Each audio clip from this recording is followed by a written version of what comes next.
Hey guys, so I had two oil stains. One is here, one is here. This is just a little bit of water, it's gonna evaporate. I burned this one and I'm gonna burn this one. It's an oil stain from a car. It's like 4 days old, 4 or 5 days old. So this is what happens when you burn it.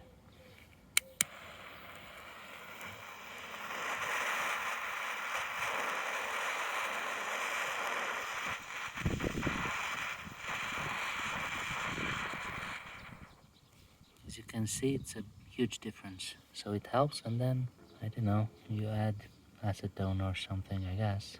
But it helps. It helps a lot.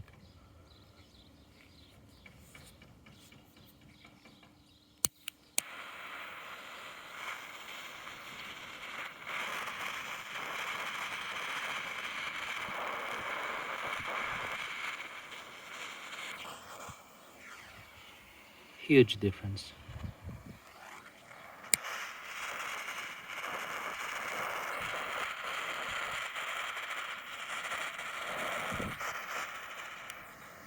Okay, hope this helped.